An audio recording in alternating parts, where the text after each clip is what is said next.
The Renaissance and Elizabethan era can be credited to being the transition from the Middle Ages to modernity. A nickname for this time was the Golden Age, which we incorporated with the gold pieces and golden colors throughout the mural. The Renaissance can really be credited to being started by the Medici family who lived in Florence, Italy. They were rich bankers that commissioned many different works that promoted the ideas of humanism and helped grow art. They supported artists such as Michelangelo, Leonardo da Vinci, Raphael, and Donatello. Da Vinci's Mona Lisa and the Vitruvian Man represented the growth of humanism during the Renaissance. Ordinary people were being painted instead of just the wealthy, kings, and many others. People like Mona Lisa normally would not have been painted until this time. New humanistic ideas also came forth about that a man was his own universe and he should be the center of it. Machiavelli's The Prince told about how to be a good ruler and only worrying about themselves, less about other people, once again enforcing the I am my own universe, I should be the center ideals. Naturalism is also present very strongly within the Renaissance.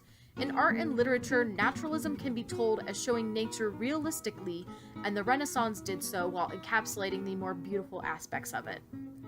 There was also the beginnings of the focus on the sciences. The Vitruvian Man by Leonardo da Vinci incorporates humanism with science. The picture shows a man being so perfect that he can fit into a square and into a circle, making him the center of his own universe, but also alluding to the scientific aspects as well. While science was not as present during this time, people such as Copernicus, Galileo, and very other great minds of this time used their writings to inspire others, which led to the Enlightenment later on. These minds wrote their findings out, and when they began publishing and spreading their information, many were troubled to believe them. Galileo ended up challenging the church with his finding that the Earth was in fact not the center of the universe, but the sun was. When he began to present these findings, it helped lead to the discovery of gravity by Newton and helped inspire many others, which led to more scientific feats. The Gutenberg printing press was a new way to get out writing material to the world. With the help of this new technology, it helped spread the ideas to the whole continent of Europe through the books. Europe ended up becoming split into a northern and southern Renaissance where each had some different specific ideals. The Southern Renaissance was noted to start around the 14th century and had a rediscovery of philosophy, literature, and art. The Southern Renaissance got a few of their ideas from classic Greek and Roman literature, art, and works. Michelangelo's David presents this in the fact that the statue shows a striking similarity to ancient Roman and Greek art. Castiglione's The Book of the Courtier also really helps explain the beginnings of some of these ideas. Inside the book, Castiglione talks about how to be a true Renaissance man, that they have to be skilled in a number of categories, including education, classic art and literature, science, horse riding, dancing, poetry, and even more. The Northern Renaissance collides into the Elizabethan era, for both start in around the 16th century. The Northern Renaissance focused more on the religious aspects of art and literature, while still getting many of their inspiration from Greek and Roman times. John Milton's Paradise Lost is an epic poem written into 12 books with over 1,000 free verses. The poem reads of the Bible story about the Garden of Eden and how Adam and Eve were tricked by Satan into eating the forbidden fruit. The readaptation of this story into prose poem form shows how closely tied the Northern Renaissance was to religion more so than the South.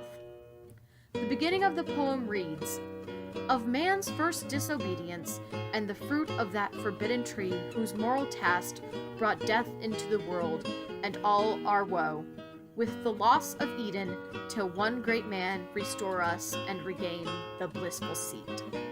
This specific stanza sets up the real main ideas of the entire poem. It starts right off the bat by telling the reader about how Adam and Eve ate the forbidden fruit, damning the world until Jesus, the Son of God, sacrificed himself for their sins. This very obvious allusion to the Bible story really does show how important religion was to the people.